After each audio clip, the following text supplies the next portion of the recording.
E hoje vamos dar continuidade a Mateus capítulo 5, verso 7, que diz que são bem-aventurados os misericordiosos, porque eles alcançarão misericórdia. E é interessante, numa sinopse sobre esse texto que eu fiz essa semana, eu tenho entendido de Deus que quando falamos de misericórdia, nós estamos entrando no campo do perdão e do amor.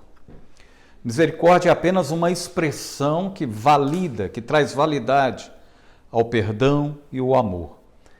Porque Deus, quando tem misericórdia da gente, não é de fato uma misericórdia que Ele venha ter. A misericórdia faz parte de Deus, porque Deus é amor. E onde se conhece o amor verdadeiro, a misericórdia é apenas um instrumento que leva e traz o amor e o perdão. Então não tem como decifrar melhor a misericórdia de Deus do que uma expressão de perdão e amor. Nós sabemos, a Bíblia diz que todos pecaram, destituídos estão da glória de Deus. Não há um único ser humano que não tenha errado na vida, que não tenha pecado na vida. Não existe. Todos nós já passamos por alguma coisa semelhante. Nós éramos muitas vezes, eu coloquei aqui, enganados e enganávamos também. Algumas vezes magoamos e somos magoados. Às vezes nos irritamos e somos irritados. Às vezes nós ofendemos e somos ofendidos. Muito disso tem a ver com frustrações e situações e dificuldades que nós encontramos na nossa vida. Então, quando nós olhamos bem para o projeto de Deus, que é o homem, que é Cristo em nós, a esperança da glória, ou seja, transformar-nos cada dia mais semelhantes a Jesus, nós vamos nos deparar com essas dificuldades e frustrações. Porque, de uma certa maneira, a misericórdia de Deus só pode ser atuante aonde nós reconhecemos a nossa fragilidade humana. Se nós não reconhecermos que somos frágeis, que somos pecadores, que somos muitas vezes, como eu disse aqui, enganados e enganadores também, que nós magoamos e somos magoados, se nós não entendermos essa fragilidade, que essas frustrações nos seguem no período da nossa vida, nós vamos ter dificuldade de entender o amor de Deus. É porque é no meio disso que Deus quer trazer o seu amor e o seu perdão. Por isso, nós vamos falar hoje de duas coisas simples da misericórdia de Deus, não é? E sabemos que existem erros simples, pecados mais simples na nossa vida. Todos eles têm consequência. Porém, há pecados mais graves, que têm consequências mais graves. Há pecados que, inclusive, têm o potencial de nos distanciar de Deus. Há pecados que podem nos separar do amor de Cristo.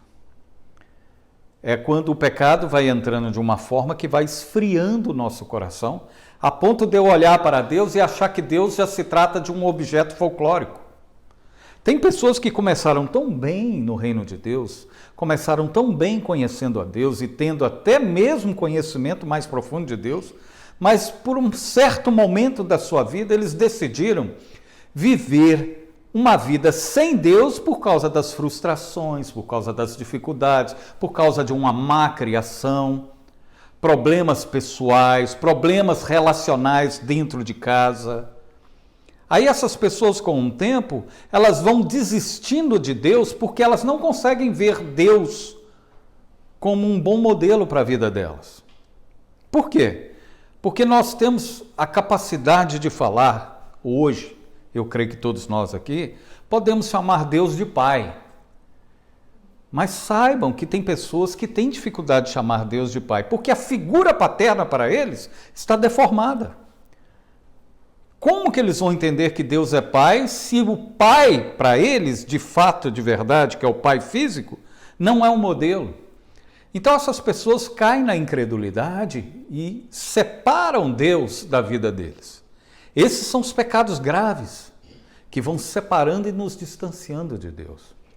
Então veja bem, todos são carentes da misericórdia de Deus. Eu acho bonito que o texto lá em Romanos fala que Deus encerrou todos debaixo do pecado para usar de misericórdia para com todos.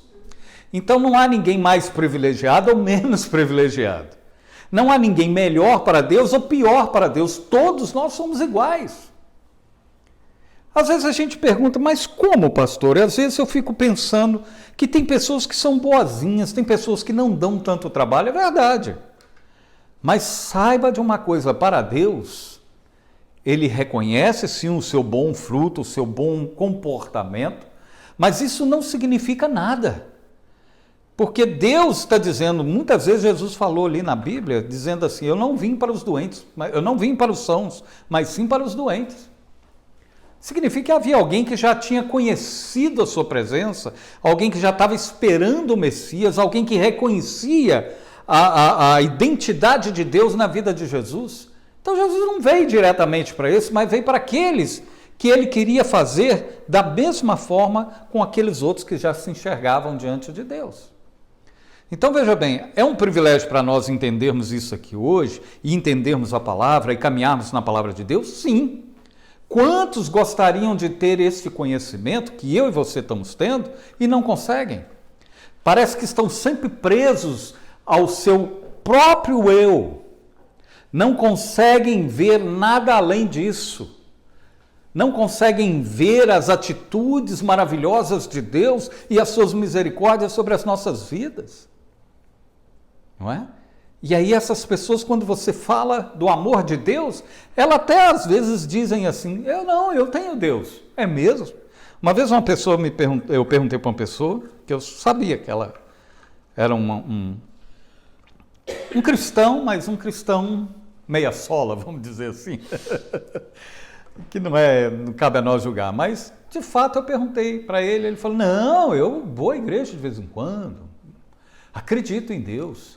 Aí eu perguntei, você acredita em Deus como Pai? Sim, claro, Deus é Pai. E você acredita que Pai se relaciona com os filhos?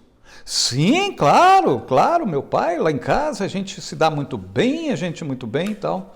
Então você está me dizendo que Deus é Pai para você? É, claro que é. Como é que você relaciona com Ele? Quantas vezes você falou com Ele essa semana? Você trocou alguma ideia com Ele? Você ouviu Ele falar no seu ouvido alguma coisa? Você viu algum direcionamento? Não, é porque eu não sou muito religioso. Aí a desculpa sempre aparece, né? Mas, de fato, quem conhece a Deus se relaciona com Ele. E nós temos buscado este relacionamento a cada dia mais com o Senhor. Por isso que quando falamos de misericórdia, misericórdia é uma ferramenta que Deus usa quando nós temos dificuldade de ouvir a sua linguagem, dificuldade de caminhar na sua direção, dificuldade de fazer aquilo que lhe agrada. Então Deus, com a sua imensa misericórdia, para não entrar à condenação, Ele nos mostrou a misericórdia eterna dele lá na cruz. E vem nos trazendo todos os dias a sua misericórdia, que é a causa de nós não sermos consumidos. Entenda? Então vamos ver primeiramente como é que funciona a misericórdia no passado. Na época em que havia altares, que havia cordeiros e havia sacrifício de animais, vamos entender isso melhor. No passado, quando ainda existia o tabernáculo, o templo, o átrio, lá em Jerusalém, os judeus buscavam perdão de Deus por meio de ofertas de animais, através dos sacrifícios, o animal era totalmente queimado. A gente sabe muito bem como que é feito o sacrifício naquela época, não é? E colocava-se no altar e o animal era consumido, a fumaça subia como expiação dos pecados. Não é verdade? Porém, sem o mínimo de contrição de coração. Por quê?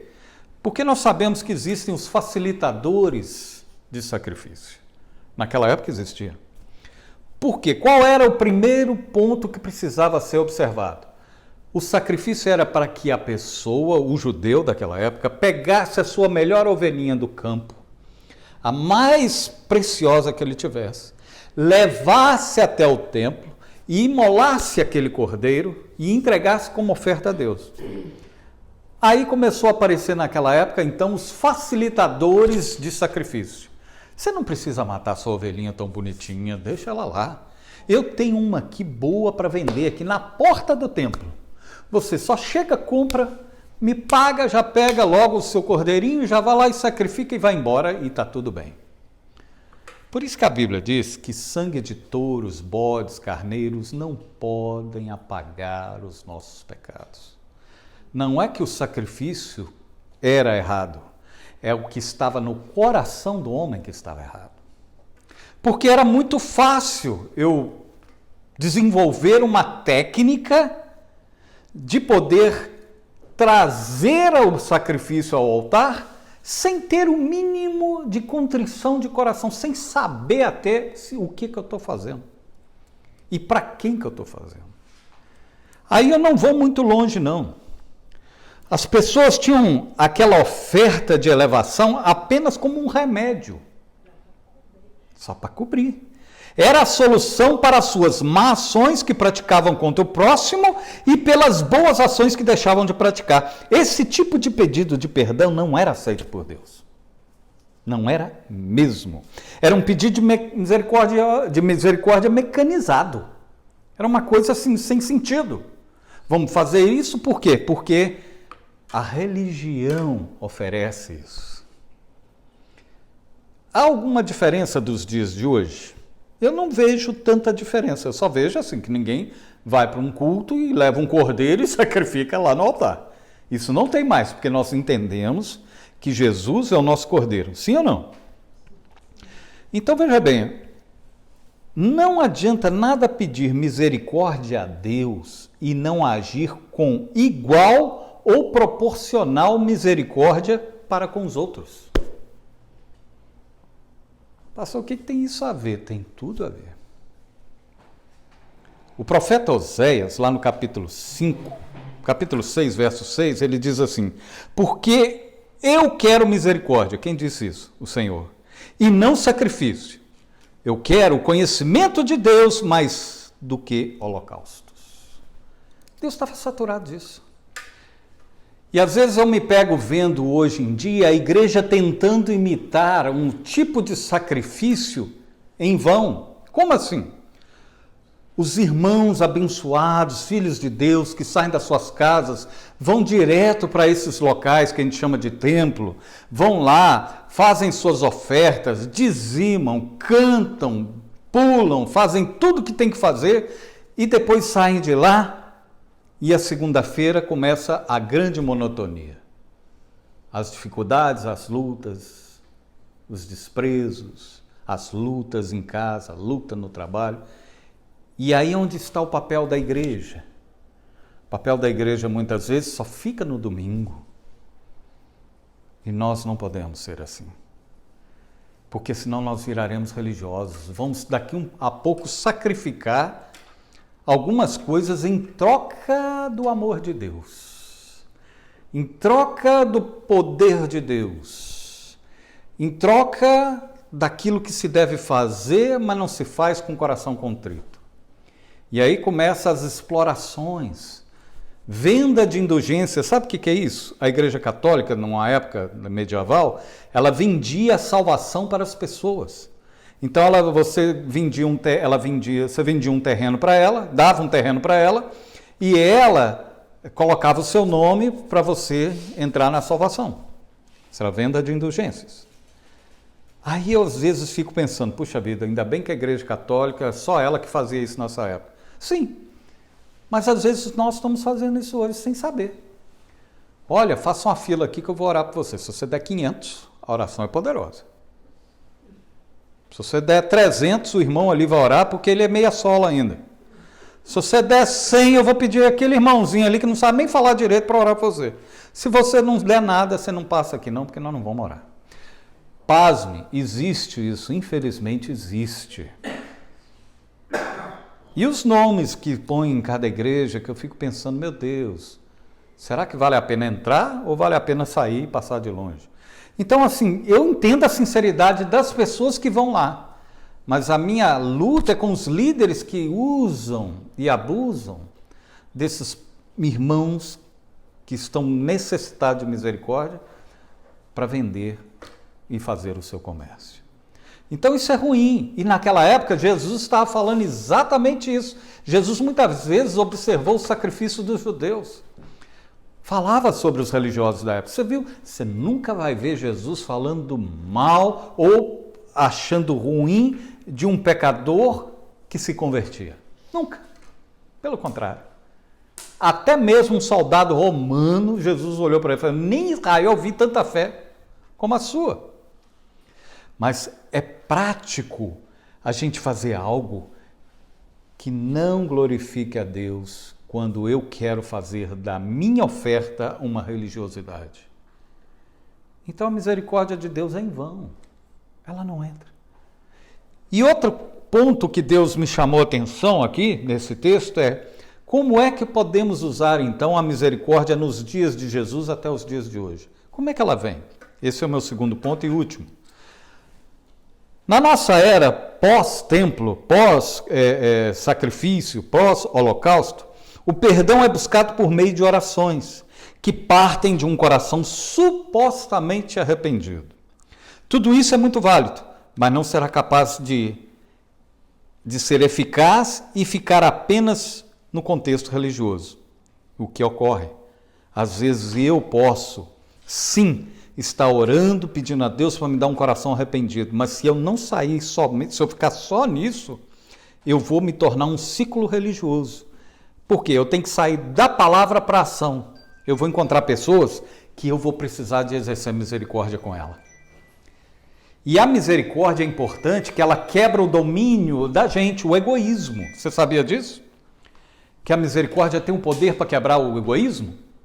Tem um poder de dizer o que pode ser feito? Por quê? Porque quando eu trabalho muito no meu ego, o egoísmo fica muito afluente.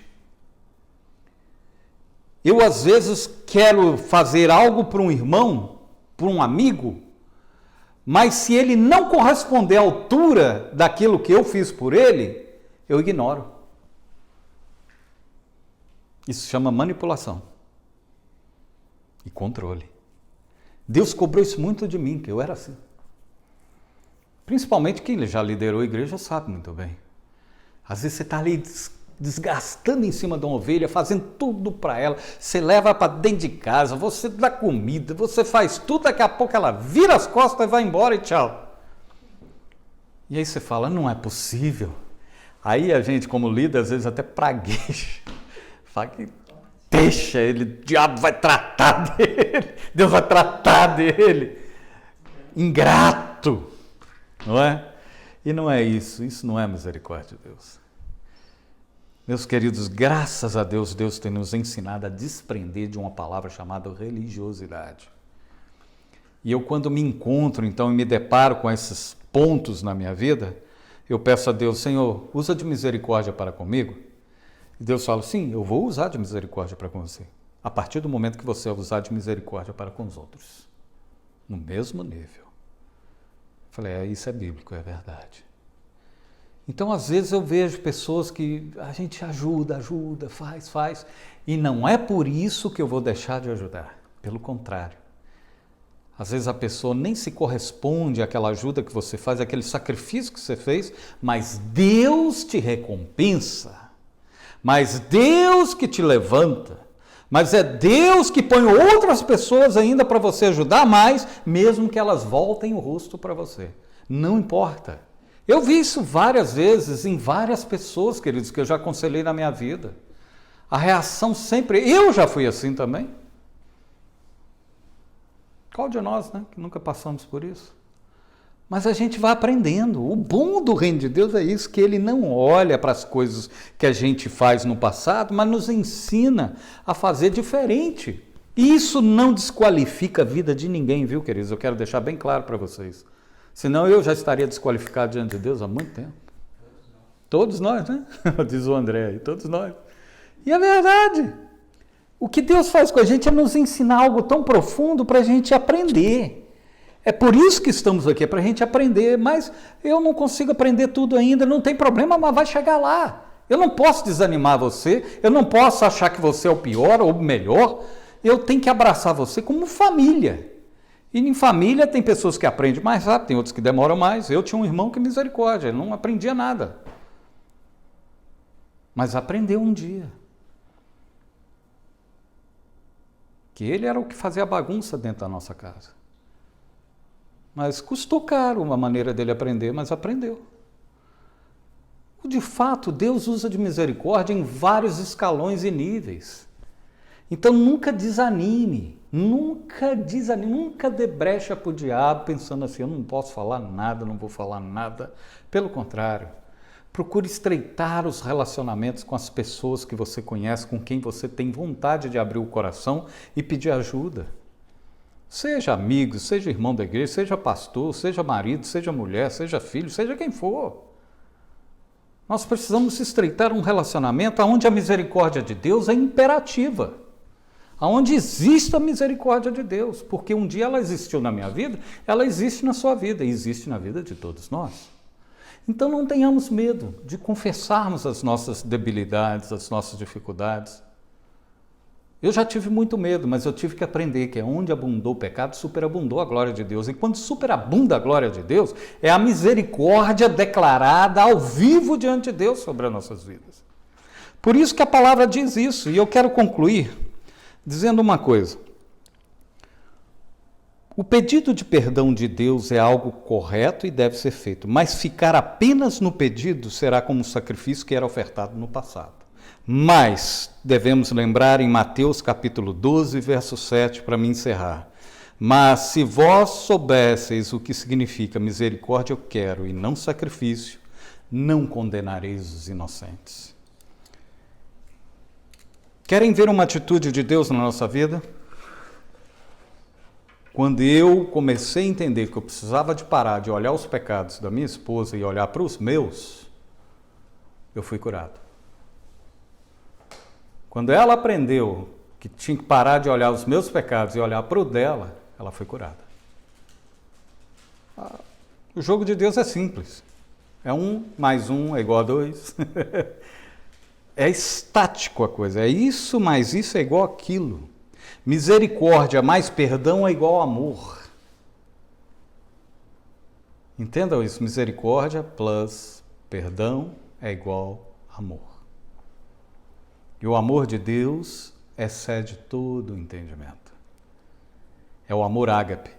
Como é que eu posso entender alguém sendo Deus, não usurpou ser igual a Deus, se tornou homem, viveu no meio de nós, nunca pecou, recebeu os nossos pecados morrendo por eles, foi crucificado, morto pelo meu pecado, desceu à sepultura, ao terceiro dia foi ressuscitado, subiu aos céus, está à destra do Pai e voltará para me pegar. A mim, a você e a todos nós. Como eu posso entender esse amor? Eu não merecia isso. Antes eu não o conhecia. Nunca ouvi falar dele. Mas ele me amou de tal maneira, o Pai me amou de tal maneira que deu seu Filho por nós. É este amor que ele quer que nós aprendamos a ter uns com os outros. Existia uma maneira da gente falar que a sua dor é minha dor, mas se isso ficar só no vocabulário, meu querido, é religiosidade. A minha dor é sua dor, como a minha alegria é sua alegria. E como a sua dor é minha dor, a sua alegria é minha alegria também. Então nós temos que entender isso. E a partir deste momento nós vamos construir o reino de Deus nas nossas vidas. A vida não é fácil, nunca foi, para ninguém. Mas se nós formos um time que de coração aberto, um time de coração sincero, seja em casa, seja uns com os outros, meus queridos, o inferno tem que recuar a milhas. Porque a única coisa que o diabo acha em nós, a brecha que ele gosta de pegar, é quando a gente não usa de misericórdia um para com o outro. É quando a gente não tem o amor genuíno um para com o outro. Ah, meu querido, quando ele pega isso, ele faz da gente algo terrível.